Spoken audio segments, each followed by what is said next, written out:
പൈസയും ആരോഗ്യവും സ്ഥാനവും സമ്പത്തും വാഹനവും മക്കളും ഭാര്യയും എല്ലാം അല്ലാഹു കൊടുത്തിട്ടുണ്ട്. എന്നിട്ടോ അയാൾ ഇങ്ങനെ തെറ്റ് ചെയ്തിട്ട് തന്നെ നടക്കാൻ, അയാൾ തെറ്റ് ചെയ്ത് നടക്കുന്നത് നിങ്ങൾ കണ്ടാൽ അത് നിങ്ങളെ പെട്ടെന്ന് പിടികൂടാനുള്ള അള്ളാഹുവിന്റെ ചൂണ്ടയിടൽ മാത്രമാണ്. നിങ്ങളോട് സ്നേഹമുള്ളത് കൊണ്ടല്ല അള്ളാഹു ഇതൊക്കെ നൽകുന്നത്. അങ്ങനെ മനസ്സിലാക്കണം. നമ്മുടെ ബിസിനസ് സാമ്രാജ്യങ്ങൾ പടുത്തുയരുമ്പോൾ, വളർന്ന് പന്തലിക്കുമ്പോ, വലിയ വലിയ ലാഭങ്ങളും കച്ചവടങ്ങളിൽ വമ്പിച്ച ലാഭങ്ങൾ നമ്മൾക്ക് ലഭിക്കുന്ന സമയങ്ങളിൽ ഉടനെ അള്ളാഹുവിന് ശുക്ർ ചെയ്യാതെ തിന്മ ചെയ്ത് നടക്കുന്നത് കണ്ടാൽ ഉടനെ കരുതിയേക്കണം, ഇത് അള്ളാഹുവിന്റെ ചൂണ്ടയിടലാണ്. ആ ചൂണ്ടയിടലിൽ എന്നാണോ നമ്മൾ പെടുന്നത്, അന്നത്തേതോടുകൂടി നമ്മുടെ ജീവിതം അവസാനിക്കാൻ പോവുകയാണ്. ഈ ഹദീസ് പറയുകയും അല്ലാഹുവിന്റെ റസൂൽ സല്ലല്ലാഹു അലൈഹി വസല്ലമ തങ്ങൾ ഒരു ആയത്ത് ഓതി കൊടുക്കുകയാണ് സ്വഹാബാക്കൾക്ക്. ഫലമ്മാ നസൂ മാ ദുക്കിറൂ ബിഹി ഫതഹ്നാ അലൈഹിം അബ്വാബ കുല്ലി ശൈഇ ഹത്താ ഇദാ ഫരിഹൂ ബിമാ ഊതു أخذناهم بغتة فإذا هم مبلسون فلما نسوا ما ذكروا അല്ലാഹുവിനെ മറക്കാൻ തുടങ്ങുമ്പോ, നിസ്കാരത്തെ മറക്കാൻ തുടങ്ങുമ്പോ, അല്ലാഹു ചെയ്യാൻ പറഞ്ഞതിനെ ചെയ്യാതെ, അല്ലാഹു കൽപ്പിച്ചത് ചെയ്യാതെ തിന്മകളിൽ മാത്രം മുഴുകാൻ തുടങ്ങുമ്പോ ഫതഹ്നാ അലൈഹിം അബ്വാബ കുല്ലി ശൈഇ, എന്തൊക്കെയാണോ അവന് വേണ്ടത് അതൊക്കെ ഞാൻ അവന് കൊടുക്കാൻ പോവുകയാണ്. എന്തൊക്കെ വേണം അതൊക്കെ ഞാൻ കൊടുക്കുകയാണ്. ഇന്ന് എൻ്റെ ഒരു സുഹൃത്തിന്റെ വീട്ടിലേക്ക്, സിയാറത്തും കരയിലുള്ള ഒരു സുഹൃത്തിന്റെ വീട്ടിലേക്ക് ഞാൻ പോയി. എനിക്ക് വഴി അറിയില്ല. ഞാൻ പറഞ്ഞു, വീടിന്റെ അകത്തളങ്ങളിൽ നിന്ന് വാട്സപ്പ് ഓൺ ചെയ്തിട്ട് ലൊക്കേഷൻ ഒന്ന് അയച്ചു തരാൻ. ലൊക്കേഷൻ അയച്ചു തന്നു. വണ്ടി സ്റ്റാർട്ട് ചെയ്തു. അയച്ചു തന്ന ലൊക്കേഷൻ എന്നോട് വീടിന്റെ മുറ്റത്തെത്തുമ്പോൾ പറഞ്ഞു, your destination is on the right. വലതു ഭാഗത്ത് നിങ്ങൾ ഉദ്ദേശിച്ച സ്ഥലമുണ്ട്, ഇറങ്ങിക്കോളൂ. ഇത് സൗകര്യങ്ങളാണ്. ഈ സൗകര്യം മുമ്പ്, കുറച്ച് വർഷങ്ങൾക്ക് മുമ്പ് നമ്മൾക്ക് കിട്ടിയിട്ടില്ല. ഒരാളോടും ചോദിക്കേണ്ട ആവശ്യം ഉണ്ടായിട്ടില്ല. ഒരാളും പറഞ്ഞു തരേണ്ട ആവശ്യമില്ല. ഞാനിങ്ങനെ റൂട്ട് മാപ്പ് ഇങ്ങനെ പറഞ്ഞു തരാം, ഒരു 500 മീറ്റർ കഴിഞ്ഞാൽ ടേൺ റൈറ്റ്, ടേൺ ലെഫ്റ്റ് എന്നൊക്കെ പറഞ്ഞുകൊണ്ട് ഡെസ്റ്റിനേഷനിലെത്തി പറഞ്ഞു, ഇവിടെ ഇറങ്ങിക്കോ, നിങ്ങളുടെ ഡെസ്റ്റിനേഷൻ ഇവിടെ എത്തിയിട്ടുണ്ട്. എന്തിനാണ് അള്ളാഹു നൽകിയത്? ഇതൊക്കെ നിഅമത്താണ്. ഇതിനൊക്കെ അള്ളാഹുവിനെ സ്തുതിക്കണം. അൽഹംദുലില്ലാഹ്. അള്ളാഹു നമ്മൾക്ക് കനിഞ്ഞു നൽകുന്ന വലിയ വലിയ അനുഗ്രഹങ്ങളാണ് ഇതൊക്കെ. അവിടെ നിന്ന് ഇവിടെ എത്തിയതും അതേപോലെ. അല്ലാഹുവിനെ മറക്കാൻ തുടങ്ങുമ്പോ ഫതഹ്നാ അലൈഹിം അബ്വാബ കുല്ലി ശൈഇ, അനുഗ്രഹങ്ങളുടെ സൗകര്യങ്ങളുടെ വാതായനങ്ങൾ അല്ലാഹു നമ്മൾക്ക് തുറന്നു തരികയാണ്. അപ്പോഴാണ് ഗൾഫിലും വിദേശ രാജ്യങ്ങളിലുള്ള ഭർത്താവുമായിട്ട് ഓൺലൈനിലൂടെ കണ്ട് സംസാരിക്കാനുള്ള സൗകര്യം വന്നു. അല്പം വർഷങ്ങൾക്ക് മുമ്പ് ഇങ്ങനെ ഒരു സംവിധാനം നമ്മൾക്കുണ്ടായിട്ടുണ്ടോ? ഉണ്ടോ? പണ്ടൊക്കെ ഒരു ഫോട്ടോ എടുത്തിട്ട് കവറിലാക്കിയിട്ട് ഗൾഫിൽ നിന്ന് വരുന്ന ആള് ഭാര്യ ഇവിടെ നിന്നിട്ട് കാണുക. അതും കൂടി കഴിഞ്ഞു ഡിജിറ്റൽ ക്യാമറ വന്നപ്പോ ഡിജിറ്റൽ ക്യാമറയിൽ വീഡിയോ എടുക്കുക, ഫോട്ടോ എടുക്കുക, എന്നിട്ട് ഡിജിറ്റൽ ക്യാമറ കൊടുത്തേക്കുക, ചിപ്പ് കൊടുത്തേക്കുക. ഇന്ന് അതും പോയി. പിന്നെ ഫോട്ടോ എടുക്കുക, ലൈവ്, ഫേസ്ബുക്ക് ലൈവ് വീഡിയോ. ഭക്ഷണം ഉണ്ടാക്കുന്നത്, തിന്നുന്നത്, എഴുതുന്നത്, പഠിക്കുന്നത്, ജോലി ചെയ്യുന്നത് എല്ലാം ലൈവാണ്. എല്ലാരും ലൈവാണ്, ആരും ഓഫ്ലൈൻ ഇല്ല. ഇന്ന് ലൈവ് മാത്രമേ ഉള്ളൂ എല്ലാരും. ഖബറൊന്നും ലൈവ് എടുക്കാൻ പറ്റുമെന്ന് ഇപ്പൊ ആലോചിക്കുന്നത്. അങ്ങനെ പറ്റുമെങ്കിൽ ചെയ്യുമായിരുന്നു ആളുകൾ. ഫതഹ്നാ അലൈഹിം അബ്വാബ കുല്ലി ശൈഇ, നിങ്ങൾക്ക് എന്താ വേണ്ടത്? എല്ലാ സൗകര്യങ്ങളുടെയും അനുഗ്രഹങ്ങളുടെയും പറുദീസ നിങ്ങളുടെ മുമ്പിൽ അല്ലാഹു റബ്ബ് സുബ്ഹാനഹു വ തആല തുറന്നു തരും. ഹത്താ ഇദാ ഫരിഹു, ഈ സൗകര്യങ്ങളിൽ ആസ്വദിക്കാനും അർമാദിക്കുവാനും തുടങ്ങുമ്പോൾ പേടി തോന്നാണ്. പഠിച്ചവനെ, ഈ സൗകര്യങ്ങളൊക്കെ നമ്മൾ ആസ്വദിച്ചു കൊണ്ടിരിക്കുകയാണ്. ഇത് ആസ്വദിക്കുന്ന സമയത്ത് അള്ളാഹു നൽകിയ സൗകര്യങ്ങളിൽ നമ്മൾ അള്ളാഹുവിന്റെ സൗകര്യങ്ങൾ ഉപയോഗിക്കാൻ തുടങ്ങുമ്പോൾ പെട്ടെന്നൊരു പിടി അള്ളാഹു പിടിച്ചു കളയുമെന്ന് പരിശുദ്ധ ഖുർആൻ നമ്മോട് പഠിപ്പിക്കുന്നുണ്ട്. പെട്ടെന്നൊരു പിടി പിടിക്കും. നമ്മൾ സുഖിക്കാൻ, നമ്മൾ ഇതൊക്കെ അടിച്ചു പൊളിച്ച് രസിച്ച് ജീവിക്കാൻ. നമ്മൾ സുഖിക്കാനും ആനന്ദിക്കാനും ആഹ്ലാദിക്കാനും തുടങ്ങുമ്പോ ഒരു പിടി അല്ലാഹു പിടിക്കും. പിന്നെ മിനിസ്റ്റർ വിളിച്ചിട്ട് കാര്യമില്ല, മുഖ്യമന്ത്രിയെ വിളിച്ചിട്ട് കാര്യമില്ല. ഇന്ന ബത്ഷ റബ്ബിക ലശദീദ്, അല്ലാഹുവിന്റെ പിടുത്തം അത് ഭയങ്കരമാണ്. ചെറുക്കാനോ തടുക്കാനോ ഒരാൾക്കും പറ്റില്ല. അല്ലാഹു നമ്മളെയൊക്കെ രക്ഷപ്പെടുത്തട്ടെ. അല്ലാഹു നമ്മളെയൊക്കെ രക്ഷപ്പെടുത്തട്ടെ. അതുകൊണ്ട് സഹോദരങ്ങളെ, നിഅമത്തുകൾ നമ്മളിൽ ഉണ്ടാകുമ്പോൾ ശുക്ർ ചെയ്യേണ്ടവരാണ് നമ്മൾ. അജബൻ ലി അംരിൽ മുഅ്മിൻ, മുഅ്മിനിന്റെ കാര്യം വല്ലാത്ത അത്ഭുതമാണ്, വല്ലാത്ത സന്തോഷമാണ്. മുസ്ലിമീങ്ങളുടെ കാര്യം ഓർക്കുമ്പോൾ വല്ലാത്ത അത്ഭുതം തോന്നുകയാണ്, സന്തോഷം തോന്നുകയാണെന്ന് പരിശുദ്ധ റസൂലുള്ളാഹി സ്വല്ലല്ലാഹു അലൈഹി വസല്ലം. എന്തേ? ഇന്ന സ്വാബതുഹു സറാഉ ശകറ, അവന് എന്തെങ്കിലും സൗകര്യങ്ങളോ അനുഗ്രഹങ്ങളോ സന്തോഷങ്ങളോ ഉണ്ടായാൽ ശകറ, അവൻ ശുക്ർ ചെയ്യുന്നവനാണ്, പടച്ച റബ്ബിന്റെ വേണ്ടി ശുക്ർ ചെയ്യുന്നവനാണ്. നിങ്ങൾ ശുക്ർ ചെയ്യാൻ തയ്യാറായാൽ നിങ്ങൾക്ക് ഞാൻ ഇനിയും ഇനിയും ഇനിയും തരാം. ശുക്ർ ചെയ്യണം. ഒന്നാമത്തെ ഷോപ്പ് തുടങ്ങി, നല്ല കച്ചവടമാണ്, അപ്പോഴാണ് നിന്റെ ഇബാദത്തിന്റെ ശക്തി കൂടേണ്ടത്. നിസ്കരിക്കണം, അല്ലാഹുവിനോടുള്ള സുന്നത്ത് നിസ്കാരങ്ങൾ അധികരിപ്പിക്കണം. പക്ഷേ ബിസിനസിന്റെ സാമ്രാജ്യങ്ങൾ വളർന്ന് പന്തലിക്കുമ്പോഴാണ് ഉള്ള നിസ്കാരങ്ങളും നമ്മൾക്ക് നഷ്ടപ്പെട്ടു പോകുന്നത്. അങ്ങനെയല്ല വേണ്ടത്, അങ്ങനെയല്ല. അനുഗ്രഹങ്ങൾ ഉണ്ടാകുമ്പോൾ ശകറ, അവൻ അല്ലാഹുവിന് ശുക്ർ ചെയ്യണം. ഇന്ന സ്വാബതുഹു സറാഉ ശകറ, അവന് സുഖങ്ങളോ അനുഗ്രഹങ്ങളോ സാമ്പത്തിക ശേഷിയോ എന്തെങ്കിലും സൗകര്യങ്ങളോ ഉണ്ടായിക്കഴിഞ്ഞാൽ, സ്ഥാനമാനങ്ങൾ ലഭിച്ചാൽ ശകറ, അവൻ അല്ലാഹുവിനെ സ്തുതിക്കുന്നവനാവണം, ശുക്ർ ചെയ്യുന്നവനാവണം. അൽഹംദുലില്ലാഹ് അങ്ങനെ പറയാൻ പറ്റണം. കച്ചവടം എങ്ങനെ? ഉസ്താദേ ഡള്ളാണ്, ഉസ്താദേ കച്ചവടം വല്ലാത്ത പോക്കാണ്, ഉസ്താദ് ദുആ ചെയ്യണം. കഴിഞ്ഞ വർഷം നല്ല കച്ചവടമായിരുന്നു, ഈ വർഷം പോക്കാണ്. നോക്കെ അടുത്ത വർഷം വീണ്ടും വന്നു, അങ്ങനെ ബിസിനസ് ഒക്കെ ഉഷാറാണ്, ഉസ്താദേ വളരെ മോശമാണ്, കഴിഞ്ഞ വർഷം ഉഷാറായിരുന്നു. ഇത് നമ്മുടെ മലയാളികൾക്ക് മാത്രമുള്ളൊരു സ്വഭാവമാണ്. ഉസ്താദ് ഇപ്പൊ ഒന്നും പോരാ, അങ്ങനെ പറയരുത്. അറബികളെ കണ്ട് ജീവിതം പഠിക്കണം. ബുദ്ധിമുട്ടാണെങ്കിലും പ്രയാസമാണെങ്കിലും സന്തോഷമാണെങ്കിലും അൽഹംദുലില്ലാഹ് അൽഹംദുലില്ലാഹ് ഖൈർ, അങ്ങനെ പറയാൻ പറ്റണം മുഅ്മിനീങ്ങൾക്ക്. ഇന്ന സ്വാബതുഹു സറാഉ ശകറ, ഇന്ന സ്വാബതുഹു സറാഉ ശകറ, സന്തോഷങ്ങൾ ഉണ്ടാകുമ്പോൾ ശുക്ർ ചെയ്യേണ്ടവനാണ് മുഅ്മിൻ. അല്ലാഹുവിന്റെ ഹബീബായ റസൂലുള്ളാഹി സ്വല്ലല്ലാഹു അലൈഹി വസല്ലം രാത്രിയുടെ യാമങ്ങളിൽ സുന്നത്ത് നിസ്കരിക്കുമ്പോഴാണ് ആയിഷ ബീവി ചോദിക്കുന്നത്, യാ റസൂലല്ലാഹ്, അല്ലാഹുവിന്റെ ഹബീബേ, എന്തിനാണ് ഇങ്ങനെ നിസ്കരിക്കുന്നത്, എന്തിനാണ് ഇങ്ങനെ കഷ്ടപ്പെടുന്നത്, എന്തിനാണ് ഇങ്ങനെ അധ്വാനിക്കുന്നത്? ഉഫിറ ലക മാ തഖദ്ദമ മിൻ ദംബിക വമാ തഅഖർ, അങ്ങേക്ക് പാപങ്ങളില്ലല്ലോ, അങ്ങേക്കൊരു തെറ്റ് പോലും ഇല്ലല്ലോ, പിന്നെ എന്തിനാണ് ഇങ്ങനെ കഷ്ടപ്പെടുന്നത്? പാപികളായ ദോഷികളായ ഞങ്ങൾ പോലും കഷ്ടപ്പെടാതെ നിങ്ങൾ എന്തിനാണ് ഇത്രത്തോളം അധ്വാനിക്കുന്നത് എന്ന് ചോദിക്കുമ്പോഴാണ് അല്ലാഹുവിന്റെ ഹബീബ് പറഞ്ഞത്, ഒരു ദോഷം പോലും ചെയ്യാത്ത ഒരാളായി അല്ലാഹു എന്നെ തിരഞ്ഞെടുത്തില്ലേ, അതിന് ഞാൻ നന്ദി ചെയ്യേണ്ടേ? അഫലാ അകൂന അബ്ദൻ ശകൂറാ, അല്ലാഹുവിന് ശുക്ർ ചെയ്യുന്ന ഒരു അടിമയായി ഞാൻ മാറേണ്ടേ? വലംതു സുന്നത മൻ അഹ്യ അൽ-ളലാമ ഇലാ അനിഷ്തകത് ഖദമാ കുല്ലുറ മിൻ വറമീ.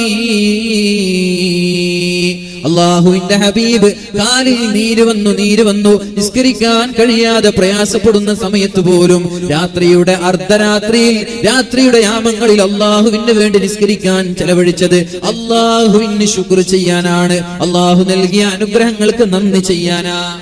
നമ്മൾ ചെയ്യാറുണ്ടോ? ഹദ്ദാദിന് എവിടെ? പള്ളിയിൽ ഹദ്ദാദിന് നമ്മുടെ ചെറുപ്പക്കാരെ കാണാൻ പറ്റോ? മുതലാളിമാരെ കാണാൻ പറ്റോ? പ്രമാണിമാരെ കാണാൻ പറ്റുമോ? ഹദ്ദാദിനിരിക്കുന്നത് ഏതെങ്കിലും വൃദ്ധരായി നടക്കാൻ പറ്റാത്ത വയസ്സായ ആളുകളോ അല്പം ചില മുതഅല്ലിമീങ്ങളോ അല്പം ചില നാട്ടിലെ പാവങ്ങളല്ലാതെ എവിടെയാണ് മുതലാളിമാരെ ഹദ്ദാദിന്റെ സദസ്സിൽ കാണുന്നത്? എവിടെയാണ് ചെറുപ്പക്കാരെ ഹദ്ദാദിന്റെ സദസ്സിൽ കാണുന്നത്? എന്തേ? എനിക്ക് കുഴപ്പമൊന്നുമില്ല, എനിക്ക് സമ്പത്തുണ്ട്, എന്റെ ജോലി ഉഷാറാണ്, നല്ല ഗൾഫിൽ ഒരുപാട് ഭായന്റെ ഷോപ്പുണ്ട്, ജ്വല്ലറി ഉണ്ട്, പിന്നെ ഹോട്ടലുണ്ട്, എനിക്കെന്ത് എന്ത് ഹദ്ദാദ്, പിന്നെ ഞാൻ നിസ്കരിച്ചു പോയില്ല, അതൊന്നൊരു വിഷയമില്ല, എനിക്ക് കിട്ടേണ്ടത് കിട്ടുന്നുണ്ട്. അതല്ല ഒരു മുഅ്മിൻ ചെയ്യേണ്ടത്. പറഞ്ഞല്ലോ, ഏറ്റവും നന്നായി ഇബാദത്ത് ചെയ്യേണ്ടവൻ നാട്ടിലെ ഏറ്റവും വലിയ മുതലാളിയാണ്.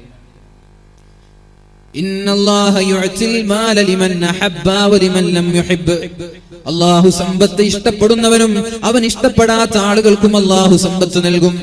സമ്പത്ത് ആർക്കും ലഭിക്കാം. എന്റെ ലോകത്തിലുള്ള മുതലാളിമാരൊക്കെ മുസ്ലിങ്ങളാണ്, ആണോ? ലോകത്തിന്റെ മുതലാളിമാരുടെ ലിസ്റ്റ് എടുത്ത് നോക്കുമ്പോൾ മുസ്ലിമീങ്ങൾ ആരുണ്ടാവില്ല. യൂസുഫ് അലി വരെ വേൾഡിൽ മുതലാളിമാരുടെ ലിസ്റ്റിൽ 10 എണ്ണത്തിലൊന്നും പെടുന്നില്ല. മുസ്ലിങ്ങളാണ്. Bill Gates, Carlos slim, Ambanis, ഇവരൊക്കെ മുസ്ലിങ്ങളാണ്. ഇന്നല്ലാഹ യുഅതിൽ മാല ലിമൻ അഹബ്ബ വലിമൻ ലം യുഹിബ്ബ്. അല്ലാഹു സമ്പത്ത് ഇഷ്ടപ്പെട്ടവനും കൊടുക്കും, ഇഷ്ടപ്പെടാത്തവനും കൊടുക്കും. വലാകിൻ യുഅതി ദീന, ദീൻ നൽകുന്നത് അല്ലാഹു ദീൻ നൽകുന്നത് ലിമൻ അഹബ്ബ, അവൻ ഇഷ്ടപ്പെടുന്ന ആളുകൾക്ക് അല്ലാഹു ദീൻ നൽകുകയുള്ളൂ. സമ്പത്ത് ലഭിക്കുമ്പോൾ നിങ്ങൾ കരുതണ്ട ഞാൻ അല്ലാഹുവിന്റെ സ്വന്തക്കാരനാണെന്ന്. മനോഹരമായ ബിസിനസ് സാമ്രാജ്യങ്ങൾ വളർന്ന് പന്തലിക്കുമ്പോൾ നിങ്ങൾ കരുതണ്ട ഞാൻ അല്ലാഹുവിന്റെ സ്വന്തക്കാരനാണെന്ന്. അല്ലാഹു സമ്പത്ത് ഇഷ്ടമുള്ളവനും കൊടുക്കുന്നുണ്ട്, ഇഷ്ടമില്ലാത്തവനും കൊടുക്കുന്നുണ്ട്. ഒരു ദീനിയായി ജീവിക്കാൻ ഇൽമിന്റെ സദസ്സിലേക്ക് താല്പര്യത്തോടെ കടന്നു വന്ന് വഅദ് കേൾക്കാൻ നിങ്ങൾക്ക് സന്മനസ് തോന്നുന്നുണ്ടോ എങ്കിൽ നിങ്ങൾ സന്തോഷിച്ചോ, ഞാൻ അല്ലാഹുവിന്റെ സ്വന്തക്കാരനാണെന്ന്. ദീനെവിടെ? ദീനെവിടെ? ദീൻ നിസ്കരിക്കാൻ, ബാങ്ക് വിളിക്കുമ്പോ നിസ്കരിക്കാൻ പോകാനുള്ള സന്മനസ് നിനക്കുണ്ടോ? മക്കളുടെ കൈയും പിടിച്ച് നിസ്കാരത്തിന്റെ മുസല്ലയിലേക്ക് നിങ്ങൾ പോകുന്നുണ്ടോ? യു ക്യാൻ പ്രൗഡ്, നിനക്ക് അഭിമാനിക്കാം നീ അല്ലാഹുവിന്റെ ഇഷ്ടക്കാരനാണെന്ന്. അല്ലാഹു തൗഫീഖ് ചെയ്യട്ടെ. വഇന്ന സാബതുഹു ളറാഉ സബറാ. മുഅ്മിനെന്ന് പറഞ്ഞാൽ, മുസ്ലിം എന്ന് പറഞ്ഞാൽ പ്രയാസങ്ങളുടെ പേമാരി, പരീക്ഷണങ്ങളുടെ നടുക്കടലിൽ ജീവിക്കേണ്ടി വന്നാലും അവൻ തളരുകയില്ല, അവൻ വിഷമിക്കുകയില്ല. സബറ അല്ലാഹുവിന്റെ പരീക്ഷണമാണെന്ന് പറയും. എന്റെ കൂടെ 12 കൊല്ലം മാലിക് ദിനാർ ഇസ്ലാമിക് അക്കാദമിയിലും ദാറുൽ ഹുദ ഇസ്ലാമിക് യൂണിവേഴ്സിറ്റിയിലും പഠിച്ചു ഉദവിയായി പുറത്തിറങ്ങിയ എന്റെ ഒരു സുഹൃത്തിന്റെ കുട്ടി ഇന്ന് മരിക്കുകയുണ്ടായി. 6 മാസം പ്രായമുള്ള കുട്ടിയാണ്. എന്റെ കൂടെ ഒന്നിച്ച് കല്യാണം കഴിഞ്ഞ ഒരാളാണ്. നമ്മള് ആലോചിക്കേണ്ട ഒരു വിഷയമാണ്. നമ്മൾക്ക് കുട്ടി ഉണ്ടായിട്ടില്ല എന്നൊരു വിഷമമായിരുന്നു. കുട്ടി 1 വർഷമായി കല്യാണം കഴിഞ്ഞിട്ട് കുട്ടി ഉണ്ടായിട്ടില്ല എന്നൊരു വിഷമമായിരുന്നു. ആ ഒരു വിഷമം കുട്ടി ഉണ്ടായി, കുട്ടി മരിക്കുമ്പോ നമ്മൾ കരുതാണ് പഠിച്ചോനെ കുട്ടി ഉണ്ടായിട്ട് കുട്ടി മരിച്ചു പോയാലുള്ള വിഷമത്തിലായിരിക്കും. അപ്പൊ അത് വെച്ച് നോക്കുമ്പോ നമ്മുടെ വിഷമം ഒരു വിഷമല്ലേ? മനസ്സിലായി? നമ്മളെന്നും മുകളിലേക്ക് നോക്കാതെ താഴെയുള്ള ആളുകളിലേക്ക് നോക്കുമ്പോൾ നമ്മുടെ വിഷമങ്ങളൊക്കെ പമ്പ കിടക്കും. റസൂലുള്ളാഹി സ്വല്ലല്ലാഹു അലൈഹി വസല്ലം അല്ലാഹു ആ സഹോദരന് സന്തോഷം നൽകട്ടെ, അല്ലാഹു ആ സഹോദരന് സന്തോഷം നൽകട്ടെ, അല്ലാഹു ആ സഹോദരന്റെ വിഷമങ്ങൾ അല്ലാഹു മാറ്റി കൊടുക്കട്ടെ. ഒരുപാട് സ്വാലിഹീങ്ങളായ സന്താനം അല്ലാഹു പകരം നൽകട്ടെ. ഈ മകൻ നാളെ ഉപ്പാക്കും ഉമ്മാക്കും സ്വർഗത്തിലേക്ക് കൈപിടിച്ചു കൊണ്ടുപോകുന്ന ഒരു മകനാക്കി മകളാക്കി അല്ലാഹു മാറ്റട്ടെ. അങ്ങനെ മരിച്ചുപോയ ആളുകളൊക്കെ ഉണ്ടാകും, അവർക്ക് ഓഫർ ഉണ്ടല്ലോ അല്ലേ? അല്ലാഹു ചോദിക്കും മഖബൽതും സമറത ഫുആദി, അവന്റെ കരളിന്റെ കഷ്ണത്തെയാണോ നിങ്ങൾ പിടിച്ചത്? റൂഹ് പിടിച്ചത് അവന്റെ കരളിന്റെ കഷ്ണത്തെയാണോ എന്ന് മലക്കുകളോട് അല്ലാഹു ചോദിക്കുമ്പോ അവര് പറയുന്നു അതെ റബ്ബേ നഅം യാ അല്ലാഹ്. അപ്പോഴാണ് അല്ലാഹു പറയുന്നത് ഫമാദാ ഖാല അബ്ദി, എന്റെ അടിമ എന്താണ് ചെയ്തത്? അപ്പോഴാണ് മലായികകൾ പറയുന്നത് ഇസ്തർജഅ, അവൻ പറഞ്ഞു ഇന്നാ ലില്ലാഹി വ ഇന്നാ ഇലൈഹി റാജിഊൻ. അല്ലാഹുവേ നീ തന്ന സന്താനത്തെ നീ തന്നെ തിരിച്ചെടുത്തല്ലോ, നിന്റെ ഖളാ ആണല്ലോ എന്നാണ് നിന്റെ അടിമ പറഞ്ഞത്. അങ്ങനെയാണോ എന്റെ അടിമ പറഞ്ഞത്? എന്നാൽ ഇബ്നു ലഹു ബൈതൻ ഫിൽ ജന്ന, അവന് വേണ്ടി സ്വർഗ്ഗത്തിൽ ഒരു മനോഹരമായ ഒരു കൊട്ടാരം പണിയണമെന്നും ഫസമ്മൂഹു ബൈതൽ ഹംദി, സ്തുതിയുടെ സ്തോത്രങ്ങളുടെ വീട് എന്ന ഒരു നാമം ആ വീടിന് വെക്കുകയും ചെയ്യണമെന്ന് മലക്കുകളോട് അല്ലാഹു കൽപ്പിക്കുമെന്ന് പരിശുദ്ധ റസൂലുള്ളാഹ് സല്ലല്ലാഹു അലൈഹി വസല്ലം. അപ്പോൾ പരീക്ഷണങ്ങൾ ഉണ്ടാകും, മുഅ്മിനീങ്ങൾ പരീക്ഷണങ്ങൾ ഉണ്ടാകും. ആഗ് ഹേ നമ്രൂദ് ഹേ ഔലാദ് ഇബ്രാഹിം ഹേ, എവിടെയാണോ തീക്കുണ്ടാരങ്ങൾ ഉള്ളത് അവിടെ നമ്രൂദ് ഉണ്ടാകും. നമ്രൂദിനെ പോലെയുള്ള ആളുകൾ ഇബ്രാഹിം നബി അലൈഹിസ്സലാമിനെ തീക്കുണ്ടാരത്തിലേക്ക് വലിച്ചെറിയുന്നത് പോലെ നമ്രൂദിന്റെ മക്കൾ ഇബ്രാഹിം നബിയുടെ മക്കളെയും തീയിലേക്ക് വലിച്ചെറിയും. ധൈര്യത്തോടെ നെഞ്ചുറപ്പോടെ തീയിലേക്ക് എടുത്തു ചാടാനുള്ള ധൈര്യമാണ് വേണ്ടത്. മുസ്ലിമീങ്ങളെ, നിങ്ങളെ പരീക്ഷണത്തിന്റെ നടുക്കടലിലാണ് ജീവിക്കേണ്ടവർ. തീയുണ്ടോ അവിടെ നമ്രൂദ് ഉണ്ടാകും, നമ്രൂദുണ്ടോ അവിടെ ഇബ്രാഹിമിന്റെ മക്കളും ഉണ്ടാവണം. പരീക്ഷണങ്ങളിലേ ജീവിക്കേണ്ടവരാണ് മുഅ്മിനീങ്ങൾ. ഇന്ന സ്വാബതുഹു ലറാഉ സബറ, പരീക്ഷണങ്ങളും പ്രയാസങ്ങളും ബുദ്ധിമുട്ടും ഉണ്ടായാൽ ക്ഷമിക്കേണ്ടവനാണവൻ. ഇന്നാ ലില്ലാഹി വ ഇന്നാ ഇലൈഹി റാജിഊൻ, ഞാൻ അല്ലാഹുവിലേക്ക് മടങ്ങേണ്ടവനല്ലേ എന്ന് പറയേണ്ടവനാണ് മുഅ്മിൻ. ഇങ്ങനെ ജീവിക്കുന്ന മുഅ്മിൻ അവന് പ്രതിഫലം മാത്രമാണുള്ളത്. അവൻ പ്രയാസം ഉണ്ടായി, അവൻ ക്ഷമിച്ചു, അതിനും പ്രതിഫലമാണ്. സന്തോഷമുണ്ടായി, വലിയ വലിയ സൗകര്യങ്ങൾ ഉണ്ടായി, അപ്പൊ അൽഹംദുലില്ലാ പറഞ്ഞു, അതിനും പ്രതിഫലമാണ്. ചുരുക്കി പറഞ്ഞാൽ അവന്റെ മരണം വരെ അവന് പ്രതിഫലങ്ങൾ മാത്രമേ ലഭിക്കാനുള്ളൂ. സുബ്ഹാനല്ലാഹ്. അല്ലാഹു തൗഫീഖ് ചെയ്യട്ടെ. പുണ്യ മുഅ്മിനീങ്ങളെ ഇങ്ങനെ ജീവിക്കാൻ നമ്മൾക്ക് പറ്റുമോ? ഒരു മനുഷ്യന്റെ ജീവിതം രണ്ട് ധ്രുവങ്ങളിലാണ്, രണ്ട് ഘട്ടമാണ്, അല്ലെങ്കിൽ രണ്ട് സ്വഭാവമാണ്. ഒരു മനുഷ്യൻ രണ്ടാലൊരു സ്വഭാവമല്ലാതെ ലോകത്തൊരു മനുഷ്യനും ജീവിക്കാൻ പറ്റൂല. ഒന്നുകിൽ സന്തോഷമാണ്, അല്ലെങ്കിൽ ദുഃഖമാണ്. സന്തോഷിക്കുന്നവൻ അൽഹംദുലില്ലാ എന്ന് പറയാൻ അവന് പറ്റണം, നന്മ ചെയ്യാൻ അവന് പറ്റണം, നിസ്കരിക്കാനും ശുക്ർ ചെയ്യാനും അവന് പറ്റണം, അവന് പ്രതിഫലമാണ്. എന്നാ ദുഃഖിക്കുന്ന ആളോ, സന്തോഷമില്ലാതെ പ്രയാസപ്പെടുന്ന ആളോ, അവന് ഇന്നാ ലില്ലാഹി വ ഇന്നാ ഇലൈഹി റാജിഊൻ എന്ന് പറയാൻ അവനും പറ്റണം. അപ്പോ അവന്റെ സന്തോഷഘട്ടങ്ങളിൽ അൽഹംദുലില്ലാ പറഞ്ഞപ്പോഴും അല്ലാഹു പ്രതിഫലം കൊടുത്തു. ദുഃഖ സമയങ്ങളിൽ, ദുഃഖസാന്ദ്രമായി ദുഃഖം തളം കെട്ടി നിൽക്കുന്ന സാഹചര്യങ്ങളിൽ അല്ലാഹുവിന് വേണ്ടി ക്ഷമിക്കാനും അവൻ തയ്യാറായി, അപ്പോഴും അവന് പ്രതിഫലം. ചുരുക്കി പറഞ്ഞാൽ ഫ്രം ബർത്ത് ടു അവന്റെ ജനനം മുതൽ അവന്റെ മരണം വരെ അവന് പ്രതിഫലമേ ലഭിക്കാനുള്ളൂ. അല്ലാഹു തൗഫീഖ് ചെയ്യട്ടെ, അല്ലാഹു തൗഫീഖ് ചെയ്യട്ടെ. ഇതാണ് മുഅ്മിൻ. ഒന്നുകിൽ അനുഗ്രഹമാണ്, അല്ലെങ്കിൽ നിഗ്രഹമാണ്. ഒന്നുകിൽ സന്തോഷമാണ്, അല്ലെങ്കിൽ ദുഃഖമാണ്. പക്ഷേ എവിടെയും അവന് പ്രതിഫലം മാത്രമാണെന്ന് പരിശുദ്ധ റസൂലുള്ളാഹി സ്വല്ലല്ലാഹു അലൈഹി വസല്ലം. മൻ ലാ യശ്കുറുന്നാസ ലാ യശ്കുറുല്ലാഹ്. അല്ലാഹ് മനുഷ്യന്മാർക്ക് ശുക്ർ ചെയ്യാത്തവൻ അല്ലാഹുവിന് ശുക്ർ ചെയ്യാത്തവനെ പോലെ തന്നെയാണ്. ഒരു വെള്ളെടുത്ത് തന്നു, ജസാക്കല്ലാഹു ഖൈർ എന്ന് പറയാൻ ഒരു മുസ്ലിമിന് പറ്റണം. ഒരു കസേര എടുത്ത് തന്നു, ജസാക്കല്ലാഹു ഖൈർ, അല്ലാഹു നിനക്ക് ഖൈർ ചെയ്യട്ടെ. ഇത് പഠിപ്പിച്ചു അല്ലാഹുവിന്റെ ഹബീബ് പഠിപ്പിച്ച വിഷയങ്ങളാണിത്. താങ്ക് യു എന്ന് പറയുമ്പോ അതിനേക്കാളും ബെറ്റർ ഒരു മുസ്ലിം പറയേണ്ടത് ജസാക്കല്ലാഹ്, അല്ലാഹു ഖൈർ ചെയ്യട്ടെ. താങ്ക് യു എന്ന് പറഞ്ഞാൽ എന്താ? നിനക്ക് നന്ദി, അല്ലെ? താങ്ക്സ്, നന്ദി. പക്ഷേ അത് നമ്മൾ മാറ്റി ജസാക്കല്ലാഹ് അല്ലെങ്കിൽ ജസാക്കില്ല. പെണ്ണാണെങ്കിൽ അല്ലാഹു നിനക്ക് നന്ദി ചെയ്യട്ടെ, അല്ലാഹു നിനക്ക് ഖൈർ ചെയ്യട്ടെ, ജസാക്കല്ലാഹു ഖൈറാ എന്ന് പറയാൻ നമ്മൾക്ക് പറ്റിയാൽ നമ്മൾ ചെയ്യുന്ന ഏറ്റവും വലിയ നന്മയാണ് എന്ന് പരിശുദ്ധ റസൂലുള്ളാഹി സ്വല്ലല്ലാഹു അലൈഹി വസല്ലം. അപ്പൊ മനുഷ്യന്മാർക്ക് നന്ദി ചെയ്യാത്തവൻ അല്ലാഹുവിന് നന്ദി ചെയ്യില്ല. നമ്മൾ മനുഷ്യന്മാർക്ക് നന്ദി ചെയ്യണം, അതേപോലെ പടച്ച റബ്ബിനും നന്ദി ചെയ്യണം. അല്ലാഹു തൗഫീഖ് ചെയ്യട്ടെ. ആ നന്ദിയുടെ ഭാഗമാണ് നമ്മുടെ നിസ്കാരങ്ങളും നമ്മുടെ ഇബാദത്തുകളും. രഖോ മേ വോ ലഹോ ബാഖി നഹീ ഹൈ, ദിൽ വ അർസു ബാഖി നഹീ ഹൈ, നമാസ് റോസ വ ഖുർബാനി വ ഹജ്ജ് യേ സബ് ബാഖി ഹൈ, തു ബാഖി നഹീ ഹൈ. സ്വഹാബാക്കൾക്കോ അല്ലാഹുവിന്റെ ഹബീബിനോ ഉണ്ടായിരുന്ന ആവേശം ഇന്നത്തെ സമൂഹങ്ങൾക്കില്ല. രഖോ മേ വോ ലഹോ ബാഖി നഹീ ഹൈ. അവരുടെ നരമ്പുകളിലൂടെ ഒഴുകിയിരുന്ന രക്തമല്ല ഇന്നത്തെ മുസ്ലിമിന്റെ സിരകളിലൂടെ ഒഴുകിക്കൊണ്ടിരിക്കുന്നത്. സ്വഹാബാക്കൾക്കുണ്ടായിരുന്ന ദീനിയായിട്ടുള്ള ആവേശം ഇന്നത്തെ മുസ്ലിമീങ്ങൾക്കില്ല. രഖോ മേ വോ ലഹോ ബാഖി നഹീ ഹൈ, ദിൽ വ അർസു ബാഖി നഹീ ഹൈ. ആ പണ്ടത്തെ മഹാന്മാരായ സ്വഹാബാക്കളുടെ ജീവിതമോ അവരുടെ ആഗ്രഹമോ അവരുടെ പ്രവർത്തനങ്ങളോ അവരുടെ ദീനിനോടുള്ള താല്പര്യങ്ങളോ ഇന്നത്തെ സമൂഹത്തിനില്ല. നമാസ് റോസ വ ഖുർബാനി വ ഹജ്ജ്, നമ്മുടെ നിസ്കാരങ്ങൾ ബാക്കിയാണ്, നമ്മുടെ നോമ്പുകളും ബാക്കിയാണ്, നമ്മുടെ ഹജ്ജും ബാക്കിയാണ്, സകാത്തും ബാക്കിയാണ്, സ്വതക്കകളും ബാക്കിയാണ്. പക്ഷേ യസബ് ബാഖി ഹൈ, തു ബാഖി നഹീ ഹൈ. പൊന്നുമോനെ, എല്ലാം ബാക്കിയാണ്, പക്ഷേ നീ മാത്രം ബാക്കിയല്ല. നീ മരിക്കേണ്ടവനാണ്, നീ ബാക്കിയല്ല.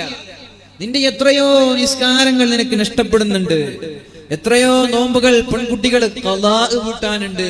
പടച്ചോനെ, 3 വർഷത്തെ നോമ്പൊക്കെ ഖളാ വീട്ടാനുണ്ട് എന്ന് പറയാറുണ്ട് ചില ആളുകളൊക്കെ. പടച്ചോനെ, ഇതൊക്കെ ഖളാ വീട്ടാതെ മരിച്ചു പോയാൽ എന്ത് മറുപടിയാ പടച്ച റബ്ബിനോട് പറയാ? സഹോദരിമാർ, കാര്യം ഗൗരവമാണ്. എത്രയെത്ര നോമ്പുകൾ അല്ലാഹു എക്സ്ക്യൂസ് നൽകി.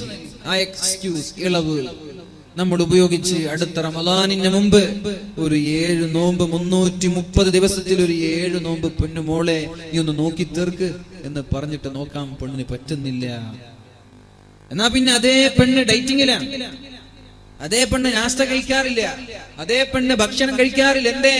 എന്റെ തടി ഒന്ന് ഫാറ്റി ബോഡി ആകുമോ, അല്ലെങ്കിൽ ഞാനൊന്ന് തടിച്ചു കൊഴുത്തു വരുമോ എന്നെ ആളുകൾ നോക്കില്ലേ, ആളുകൾ എന്നെ ശ്രദ്ധിക്കില്ലേ, എന്റെ സ്ലിം ബ്യൂട്ടിനെ ഇഷ്ടപ്പെടുമോ എന്നൊക്കെ പെണ്ണ് ബാക്കാണ്. ആ പെണ്ണിനെ ഒരു ചപ്പാത്തി കഴിക്കുന്ന പെണ്ണത് കഴിക്കാതിരുന്ന നോമ്പായില്ലേ? ഒരു ചപ്പാത്തി രാവിലെ, ചിലപ്പോ രാവിലെ കഴിക്കില്ല, ഉച്ചയ്ക്കും കഴിക്കില്ല, രാത്രി കഴിക്കില്ല, ഒരു വെള്ളമൊക്കെ കുടിച്ച് ജീവിക്കുന്ന ആളാണ്. പക്ഷേ നോമ്പ് ബാക്കിയാ. നമാസ്, റോസ, ഖുർബാനി, വഹജ്, എത്ര നിസ്കാരങ്ങൾ ബാക്കിയുണ്ട്. സ്കൂളിൽ പഠിക്കുന്ന സമയങ്ങളിൽ ളുഹർ നിസ്കാരം നിസ്കരിക്കാത്ത പെൺകുട്ടികളുണ്ട്, ചെറുപ്പക്കാരുണ്ട്, വിദ്യാർത്ഥിനികളുണ്ട്. നിന്റെ നിസ്കാരങ്ങൾ നിന്റെ പ്രായപൂർത്തിയെത്തിയത് മുതൽ അല്ലാഹു കണക്കാക്കാൻ തുടങ്ങി. അന്നു മുതലൊക്കെ കണക്കാക്കാൻ. ഒന്ന് നഷ്ടപ്പെട്ടപ്പോ അതൊക്കെ ബാക്കിയാണ് അവിടെ. ഇതൊക്കെ നഷ്ടപ്പെട്ട് ഖളാ വിട്ടാതെ പൊന്നുമോനെ മരിച്ചു പോവല്ല. അപ്പൊ എന്താണ് ഇതിന് വഴി? എന്താ? എല്ലാ നിസ്കാരത്തിന്റെ കൂടെ സുബഹി നിസ്കാരത്തിന്റെ കൂടെ ഒരു സുബഹി നിസ്കാരം നീ ഖളാ വീട്ടണം. ളുഹറിന്റെ കൂടെ മറ്റൊരു ളുഹർ ഖളാ വീട്ടുക, അസ്റിന്റെ കൂടെ മറ്റൊരു അസ്ർ ഖളാ വീട്ടണം. എത്ര നിസ്കാരമാണ് നിനക്ക് നഷ്ടപ്പെട്ടത് എന്ന് തിരിച്ചറിയുന്നില്ലെങ്കിൽ അതിന്റെ ഒരു കണക്ക് തീരുന്നത് വരെ ഒരുപക്ഷെ വർഷങ്ങൾ എടുക്കേണ്ടി വരും. എന്നാലും കുഴപ്പമില്ല, അല്ലാഹുവിന്റെ മഹ്ശറയിലുള്ള ഭയാനകമായ ശിക്ഷയിൽ നിന്ന് രക്ഷപ്പെടാൻ ഇതല്ലാതെ വേറെ വഴിയുണ്ടോ? ഇതല്ലാതെ വേറെ എന്താണ് വഴിയുള്ളത്? അല്ലാഹുവിനോട് ദുആ ചെയ്തേക്ക്. അല്ലാഹു പൊറുക്കുന്നവനാണ്. അല്ലാഹു നമ്മുടെ പാപങ്ങളും നഷ്ടപ്പെട്ടു പോയ ബാധ്യതകളും അല്ലാഹു പൊറുത്തു തരട്ടെ. അല്ലാഹു പൊറുത്തു തരട്ടെ. അപ്പൊ യസബ് ബാഖി തൂ ബാഖി നഹി, നിന്റെ എല്ലാം ബാക്കിയാണ്. പൊന്നുമോനെ പൊന്നുമോളെ, നീ ബാക്കിയല്ല, നീ മരിച്ചു പോകേണ്ടവളാണ്. അല്ലാഹുവിന്റെ ഹബീബായ റസൂലുള്ളാഹി സ്വല്ലല്ലാഹു അലൈഹി വസല്ലം ഒരിക്കൽ പറയുകയുണ്ടായി, എനിക്ക് 3 കാര്യം ഇഷ്ടമാണ്, ഏറ്റവും ഇഷ്ടം 3 കാര്യമാണ്. നിങ്ങൾ അത്ഭുതപ്പെടും, പഠിച്ചോനെ ഇതൊക്കെയാണ് നബി തങ്ങൾക്ക് ഇഷ്ടമുള്ളത്. ഒന്ന് അത്വീബ്, നബി തങ്ങൾക്ക് പെർഫ്യൂം, സുഗന്ധം ഹബീബിന് ഇഷ്ടമാണ്. സുഗന്ധം, നല്ല പെർഫ്യൂം അടിക്കുക, നല്ല സെന്റ് തേക്കുക, മനോഹരമായിട്ടുള്ള ഊതുകള്, നല്ല സ്മെല്ല് നിലനിൽക്കുന്ന സുഗന്ധം പൈസ കൊടുത്ത് വാങ്ങി അതടിക്കുന്നത് വലിയൊരു കാര്യമാണ്. കുടുംബ ബന്ധത്തിൽ ബറക്കത്തുണ്ടാകാനും സ്നേഹബന്ധം ഊഷ്മളമാകാനൊക്കെ പെർഫ്യൂം നല്ലതാണ്. പക്ഷെ പെണ്ണിനത് പറ്റുമോ? പെണ്ണിന് പറ്റും ഭർത്താവിന്റെ മുമ്പിൽ നാട്ടുകാരെ കാണിക്കാനോ. സ്കൂളിലേക്ക് പോകുമ്പോ ഒരു പെണ്ണ് പെർഫ്യൂം അടിച്ചു പോവാൻ, പൊന്നു മോളെ പച്ച ഹറാമാണത്, തമാശയല്ല, സഹിഹായ ഹദീസാണ്. അല്ലാഹുവിന്റെ ഹബീബ് പറഞ്ഞു, ഏതെങ്കിലും ഒരു പെണ്ണ് സുഗന്ധം പൂശി ആളുകൾക്കിടയിൽ ഇറങ്ങിയാൽ അവൾ വ്യഭിചാരി പെണ്ണാണ്. വ്യഭിചാരി പെണ്ണാണ്. നീ സുഗന്ധം പെർഫ്യൂം അടിച്ച് നീ സ്കൂളിൽ പോവുക, നിന്റെ സ്മെല്ലും നിന്റെ സുഗന്ധവും ആളുകളുടെ ആസ്വാദ്വാരത്തിലേക്ക് മൂക്കിലേക്ക് കയറുമ്പോ അയാൾക്ക് തോന്നി ഈ പെണ്ണിന്റെ സ്മെല്ല് ഇത്ര ഉണ്ടെങ്കിൽ അപ്പോഴേ ഒന്ന് തൊട്ടു നോക്കണല്ലോ. എങ്ങനെയാ തോന്നുന്നത്? പെണ്ണിന്റെ സുഗന്ധം കയറുമ്പോ പെണ്ണിനൊന്ന് തൊട്ടു നോക്കാൻ തോന്നുകയാണ്. അതുകൊണ്ട് പൊന്നുമോളെ, നീ എന്ത് ചെയ്യണ്ട, നാട്ടുകാരെ തൊട്ടയിക്കാൻ വേണ്ടിയിട്ടോ നാട്ടുകാരുടെ അട്രാക്ഷൻ ലഭിക്കാനോ അല്ലെങ്കിൽ അവരുടെ ശ്രദ്ധ പിടിക്കാനോ നീ എന്ത് ചെയ്യണ്ട, സുഗന്ധം ഉപയോഗിക്കണ്ട. അവൾ വ്യഭിചാരിയാണെന്ന് പരിശുദ്ധ റസൂലുള്ളാഹ്. പക്ഷേ വീട്ടിലിരിക്കുന്ന സമയങ്ങളിൽ മനോഹരമായ സുഗന്ധം ഉപയോഗിക്കുക, നിന്റെ ഭർത്താവിനെ തൃപ്തിപ്പെടുത്താൻ. അല്ലാഹു തൗഫീഖ് ചെയ്യട്ടെ. പറഞ്ഞ നെറ്റിയും വസ്ത്രങ്ങളൊക്കെ മാറ്റി നല്ല വസ്ത്രം ധരിച്ചൊന്ന് പെർഫ്യൂം ഒക്കെ തേച്ച് മനോഹരമായി വീട്ടിൽ നിൽക്കുക. അല്ലാഹു തൗഫീഖ് ചെയ്യട്ടെ. നിങ്ങൾ ഭയങ്കര ഗൗരവത്തിലാണല്ലോ, ചിരിക്കുന്നൊന്നുമില്ല ആരും. പഠിച്ചോൻ എന്തായി, എന്തെങ്കിലും ദേഷ്യം ചോദ്യമൊന്നുമില്ല എല്ലാവർക്കും. അങ്ങനെ ഗൗരവത്തിൽ മസിൽ പിടിച്ച് നോക്കുന്നുണ്ടല്ലോ, നിർത്തണം വേണ്ടല്ലോ. അപ്പൊ അല്ലാഹുവിന്റെ ഹബീബിന് ഇഷ്ടമുള്ള 3 കാര്യം, ഒന്ന് അത്വീബ്, സുഗന്ധമാണ്, പെർഫ്യൂം. 2 അറബികളൊക്കെ കാണുന്ന ലക്ഷങ്ങളൊക്കെ കൊടുത്തിട്ടാണ് പിന്നെ ഉഴുതൊക്കെ വാങ്ങുക, ലക്ഷങ്ങൾ കൊടുത്തിട്ട്. രണ്ടാമത്തെ കാര്യം അന്നിസാ, എന്റെ ഭാര്യമാർ എനിക്ക് ഇഷ്ടമാണ്. നമ്മൾക്ക് ഇഷ്ടമില്ലാത്ത ആളാണെന്ന് തോന്നല്ലേ ഭാര്യമാര്, അല്ലേ? ഏറ്റവും ഇഷ്ടമില്ലാത്ത നിമിത്തങ്ങൾക്ക് ഏറ്റവും ഇഷ്ടമുള്ള 3 കാര്യം, ഒന്ന് സുഗന്ധം, 2 നിമിത്തങ്ങളുടെ ഭാര്യമാർ. നിമിത്തങ്ങളുടെ ഭാര്യമാർ നിമിത്തങ്ങൾക്ക് വല്ലാതെ ഇഷ്ടമാണ്. അതേപോലെ നമ്മൾ അങ്ങനെ ആവുക, നമ്മുടെ സുഗന്ധം ഇഷ്ടപ്പെടുക, നമ്മുടെ ഭാര്യമാരെ മാത്രം ഇഷ്ടപ്പെടുക. നമ്മൾ ഭാര്യമാരെ മാത്രം ഇഷ്ടപ്പെടൂല, മറ്റുള്ളവരൊക്കെ എങ്ങനെ ഇഷ്ടപ്പെടും, അല്ലേ? അല്ലാഹു നമ്മുടെ ഇടയിലുള്ള സ്നേഹബന്ധങ്ങളൊക്കെ വളരെ ഭംഗിയായി മരണം വരെ നിലനിർത്തി തരട്ടെ. മൂന്നാമത്തേത്, വഖുറത്തു ഐനി ഫിസ്സലാ, എനിക്ക് കണ്ണിന് കുളിർമ ലഭിക്കുന്നത്, എനിക്ക് സന്തോഷം ലഭിക്കുന്നത് നിസ്കാരത്തിലേക്ക് കയറുമ്പോഴാണ്. എനിക്ക് പെണ്ണിന്റെ ഭാര്യമാരെ ഇഷ്ടമാണ്, എനിക്ക് സുഗന്ധവും ഇഷ്ടമാണ്. പക്ഷേ എനിക്ക് കണ്ണിന് കുളിർമ ലഭിക്കുന്നത് നിസ്കാരത്തിലേക്ക് കയറുമ്പോഴാണെന്ന് പരിശുദ്ധ റസൂലുള്ളാഹി സ്വല്ലല്ലാഹു അലൈഹി വസല്ലം. അല്ലാഹുവിന്റെ ഹബീബ് ബാങ്ക് വിളിച്ചാൽ ഇഖാമത്ത് കൊടുക്കാൻ മഹാനായ ബിലാൽ ഇബ്നു റവാഹ റളിയല്ലാഹു അൻഹുവിനോട് പറയുന്നൊരു ഡയലോഗ് ഉണ്ട്. ബിലാൽ ഖും യാ ബിലാൽ, ബിലാലെ എണീറ്റ് നിൽക്കണം. ഫഅരിഹനാ ബിസ്സലാഹ്, നിസ്കാരം കൊണ്ട് എനിക്കൊന്ന് റാഹത്താക്കി തരണം. എനിക്ക് റാഹത്ത് ലഭിക്കുന്നത് എവിടെ? നിസ്കരിക്കുമ്പോഴാ, സീസർ വിളിക്കുമ്പോഴല്ല. അല്ലെ, ഒരു കിക്ക് കിട്ടാൻ വേണ്ടിട്ടൊക്കെ സീസർ വിളിക്കുക. കഞ്ചാവും ഹുക്കൊക്കെ അടിച്ചില്ലെങ്കിൽ അന്നത്തെ ദിവസം മൂഡ് ഔട്ടാണ്. അറബികളൊക്കെ കാണാം ഇങ്ങനെ വലിച്ചൂതിയിരിക്കുന്ന രംഗങ്ങൾ. അപ്പോ റാഹത്ത് ലഭിക്കണമെങ്കിൽ എന്ത് ചെയ്യണം? സീസർ വലിക്കലല്ല, കള്ളു കുടിക്കലല്ല, സിനിമ കാണലല്ല, കഞ്ചാവടിക്കലല്ല. പിന്നെന്താണ്? നിന്റെ റാഹത്ത് നിന്റെ നിസ്കാരമാണ്. നിസ്കാരം കൊണ്ട് എന്നെ ഒന്ന് റാഹത്താക്കണം ബിലാലെ എന്നാണ് അല്ലാഹുവിന്റെ ഹബീബ് പറഞ്ഞത്. നിസ്കാരത്തിലേക്ക് കയറുമ്പോഴാണ് അവർക്ക് റാഹത്ത് ലഭിച്ചിരുന്നത്. ആ ഒരു റാഹത്ത് നമ്മൾക്കും ലഭിക്കും എപ്പോ? ഇദാ അറഫ റബ്ബ, അല്ലാഹുവിനെ തിരിച്ചറിയണം. അല്ലാഹുവിനെ തിരിച്ചറിയണം. അൽ മുഅ്മിനു ഇദാ അറഫ റബ്ബഹു അഹബ്ബ, അല്ലാഹുവിനെ തിരിച്ചറിഞ്ഞാൽ അല്ലാഹുവിനെ സ്നേഹിക്കാൻ തുടങ്ങും. ആരാണ് റബ്ബ് എന്ന് ഇന്ന് വരെ നമ്മൾ പഠിച്ചിട്ടില്ല. എന്റെ റബ്ബാരാ? എന്റെ റബ്ബ് അല്ലാഹുവാണ്. പക്ഷെ റബ്ബ് ആരാണ്, എന്താണ് പടച്ചോൻ തിരിച്ചറിഞ്ഞിട്ടില്ല. അതുകൊണ്ടാണ് ആ സ്നേഹം നമ്മൾക്ക് ലഭിക്കാത്തത്. ഇദാ അറഫ റബ്ബഹു അഹബ്ബ, അല്ലാഹുവിനെ നമ്മൾ തിരിച്ചറിഞ്ഞാൽ അല്ലാഹുവിനെ നമ്മൾ സ്നേഹിക്കാൻ തുടങ്ങും. വഇദാ അഹബ്ബഹു വഖബല അലൈഹി, അല്ലാഹുവിനെ സ്നേഹിച്ചാൽ പിന്നെ എല്ലാ പ്രശ്നങ്ങളും എല്ലാ പ്രവർത്തനങ്ങളും അല്ലാഹുവിന് വേണ്ടിയായിരിക്കും. അങ്ങനെ റബ്ബിനെ നമ്മൾ മനസ്സിലാക്കുമ്പോഴാണ് അല്ലാഹുവിലേക്ക് മടങ്ങാനുള്ള താല്പര്യം ഉണ്ടാവുന്നത്. അങ്ങനെ മടങ്ങിയാൽ അതിന്റെ മാധുര്യം നമ്മൾക്ക് ലഭിക്കാൻ തുടങ്ങും. അതിന്റെ മാധുര്യം ലഭിച്ചാൽ പിന്നെ ദുനിയവിയായ ഭൗതിക സുഖങ്ങളോട് നമ്മൾക്ക് താല്പര്യം ഉണ്ടാവില്ല. അള്ളാഹുവിനെ തിരിച്ചറിയുമ്പോ നിസ്കാരത്തിന് മാധുര്യം ഉണ്ടാകും, നോമ്പിന് മാധുര്യം ഉണ്ടാകും, ഒക്കെ നല്ല ടേസ്റ്റ്ഫുൾ ആയി നമ്മൾക്ക് മാറും. അതിനാദ്യം നമ്മൾ എന്ത് ചെയ്യണം? അള്ളാഹുവിനെ നമ്മൾ തിരിച്ചറിയണം. അല്ലാഹു തൗഫീഖ് ചെയ്യട്ടെ, അല്ലാഹു തൗഫീഖ് ചെയ്യട്ടെ. ആ നിസ്കാരത്തിലും മറ്റുള്ള പ്രവർത്തനങ്ങളിലൊക്കെ മാധുര്യം ഉണ്ടാവാൻ അല്ലാഹു തൗഫീഖ് ചെയ്യട്ടെ. അല്ലാഹുവിന്റെ ഹബീബായ റസൂലുള്ളാഹി സ്വല്ലല്ലാഹു അലൈഹി വസല്ലം എന്ത് പ്രയാസങ്ങൾ ഉണ്ടെങ്കിലും എന്ത് ബുദ്ധിമുട്ടുണ്ടെങ്കിലും അല്ലാഹുവിന്റെ ഹബീബ് നേരെ ചെന്നിരുന്നത് നിസ്കാരത്തിലേക്കാണ്. വലിയൊരു കൊടുങ്കാറ്റ് വന്നു, എന്നാ പിന്നെ മുടി പുതച്ചുറങ്ങലല്ല, വേഗം ഇഖാമത്ത് കൊടുക്കും, നിസ്കരിക്കാൻ വേണ്ടി കൈ കെട്ടും. വലിയൊരു പിന്നെ ഇടിയുടെ ശബ്ദം കേട്ടു, അല്ലെങ്കിൽ ചന്ദ്രഗ്രഹണം സംഭവിച്ചു, ഉടനെ ഹബീബ് അഭയം തേടുന്നത് നിസ്കാരത്തിലേക്കാണ്. ഏതുവരെ? ആ ഒരു പ്രശ്നം തീരുന്നത് വരെ അല്ലാഹുവിന്റെ ഹബീബ് സല്ലല്ലാഹു അലൈഹി വസല്ലം നിസ്കരിച്ചു കൊണ്ടേയിരിക്കും. എങ്ങനെയാണ് ബദർ യുദ്ധം അല്ലാഹു നമ്മൾക്ക് അനുകൂലമാക്കി തന്നത്? 313 സ്വഹാബാക്കളുടെ മനക്കരുത്താണെന്ന് കരുതുന്നുണ്ടോ? അല്ല. വാളില്ലാതെ ഭക്ഷണമില്ലാതെ 313 സ്വഹാബാക്കൾ പരിശുദ്ധമായ റമളാനിന്റെ പട്ടാപ്പകലിൽ യുദ്ധം ചെയ്ത് വാശിയോടെ യുദ്ധം ചെയ്ത് നേടിയതാണ്. പക്ഷേ അവരുടെ ആയുധ പാഠമോ അവരുടെ അംഗബലമോ അല്ല ഇസ്ലാമിന് വിജയം നൽകിയത്. അല്ലാഹുവിന്റെ ഹബീബിന്റെ നിസ്കാരമാണ് വിജയം നൽകിയത്. ആലോചിക്കണം.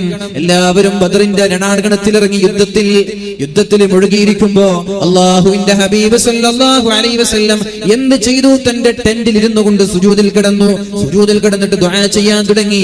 യാ ഹയ്യു യാ ഖയ്യൂം, യാ ഹയ്യു യാ ഖയ്യൂം, യാ ഹയ്യു യാ ഖയ്യൂം. സുജൂദിൽ കിടന്നിട്ട് ദുആ ചെയ്തു. ഓ ജീവിപ്പിക്കുന്നവനെ, ഞങ്ങളെ ജീവിപ്പിക്കണേ. യാ ഖയ്യൂം, ഓ നിലനിർത്തുന്നവനെ, നീ ഞങ്ങളെ നിലനിർത്തണേ അല്ലാ എന്നർത്ഥമുള്ള ദിക്റാണ് അല്ലാഹുവിന്റെ ഹബീബ് സുജൂദിൽ കിടന്നിട്ട് ചൊല്ലാൻ തുടങ്ങിയത്. മഹാനായ അലി ഇബ്നു അബീ ത്വാലിബ് റളിയല്ലാഹു അൻഹു യുദ്ധത്തിന്റെ ഇടയിൽ അല്ലാഹുവിന്റെ ഹബീബിനെ കാണാൻ വേണ്ടി ടെന്റിലേക്ക് കടന്നു വരുമ്പോ അല്ലാഹുവിന്റെ ഹബീബ് സുജൂദിൽ കടന്നിട്ട് പൊട്ടിക്കരയുകയാണ്. അല്ലാഹുവിനോട് ദിക്ർ ചൊല്ലുകയാണ്. യാ ഹയ്യു യാ ഖയ്യൂം. അല്പനേരം അല്ലാഹുവിന്റെ ഹബീബിനെ നോക്കി നിൽക്കുന്നു. വീണ്ടും രണാങ്കണത്തിലേക്ക് കടന്നു ചൊല്ലുന്നു. ഒരുപാട് സമയം കഴിഞ്ഞപ്പോ വീണ്ടും അല്ലാഹുവിന്റെ ഹബീബിന്റെ സമീപത്തേക്ക് കടന്നു വരുന്നു. ഹബീബ് സുജൂദിലാണ്. സുജൂദിൽ കടന്നിട്ട് ദുആ ചെയ്യുകയാണ്. അല്ലാഹുവിന്റെ ഹബീബിനെ നോക്കി നിൽക്കുന്നുണ്ട്. അല്പസമയം കഴിഞ്ഞ് വീണ്ടും രണാങ്കണത്തിലേക്ക് പോകുന്നു. രണാങ്കണത്തിൽ നിന്ന് ഒരുപാട് സമയശേഷം വീണ്ടും മടങ്ങി വരുമ്പോ അല്ലാഹുവിന്റെ ഹബീബ് സുജൂദിലാണ്. യാ ഹയ്യു യാ യാ ഖയ്യൂം. എന്നിട്ട് അല്ലാഹുവിന്റെ ഹബീബ് സുജൂദിൽ നിന്ന് തല ഉയർത്തുന്നു. ഫവജുഹുഹു യതഹല്ലലു. 14-ാം രാവിന്റെ പൗർണമി പോലെ അല്ലാഹുവിന്റെ ഹബീബിന്റെ മുഖം പ്രകാശിക്കുന്നുണ്ട്. ബദ്ർ യുദ്ധമത അല്ലാഹു വിജയിപ്പിച്ചു കൊടുത്തിരിക്കുകയാണ്. അങ്ങനെയാണ് അല്ലാഹു വിജയിപ്പിച്ചു കൊടുത്തു. എന്താ വിജയിപ്പിച്ചത്? അലി റളിയല്ലാഹു അൻഹുവിന്റെ ആർജവമോ ഉമർ റളിയല്ലാഹു അൻഹുവിന്റെ മസിൽ പോറൊന്നുമില്ല. അതൊക്കെ സൈഡാണ്. അല്ലാഹുവിന്റെ ഹബീബിന്റെ നിസ്കാരമാണ്. ഹബീബിന്റെ നിസ്കാരമാണ്. മഹാനായ റസൂലുള്ളാഹി സ്വല്ലല്ലാഹു അലൈഹി വസല്ലം, അല്ലാഹുവിന്റെ ഹബീബായ മുഹമ്മദുർ റസൂലുള്ളാഹി സ്വല്ലല്ലാഹു അലൈഹി വസല്ലമ തങ്ങളെ മക്കക്കാരായ ശത്രുക്കൾ ക്രൂരമായി വേദനിപ്പിച്ചപ്പോ, ക്രൂരമായി പ്രയാസങ്ങൾ നൽകിയപ്പോ അല്ലാഹുവിന്റെ ഹബീബിനോട് അല്ലാഹു പരിഹാരം പറഞ്ഞു കൊടുത്തത് എന്താ? ശത്രുക്കളെ ക്രൂരമായി പീഡിപ്പിക്കുക. അപ്പൊ എന്താ പരിഹാരം കൊടുത്തത്? ബിസ്മില്ലാഹിർ റഹ്മാനിർ റഹീം. യാ അയ്യുഹൽ മുസമ്മിൽ ഖുമിൽ ലൈല ഇല്ലാ ഖലീലാ نصفه وانقص منه قليلا أو زد عليه ورتل القرآن ترتيلا إنا سنلقي عليك قولا ثقيلا. അല്ലാഹുവിന്റെ ഹബീബിനോട് പരിശുദ്ധമായ ഖുർആൻ പറഞ്ഞു, യാ അയ്യുഹൽ മുസമ്മിൽ, ഓ മൂടി പുതച്ചുറങ്ങുന്ന നബിയേ, മൂടി പുതച്ചുറങ്ങുന്ന നബിയേ, ഖുമിൽ ലൈല ഇല്ലാ ഖലീലാ, രാത്രിയിൽ കിടന്നുറങ്ങാതെ ഖിയാമുൽ ലൈൽ നിസ്കരിക്കണേ, തഹജ്ജുദ് നിസ്കരിക്കണേ അല്ലാഹുവിന് വേണ്ടി.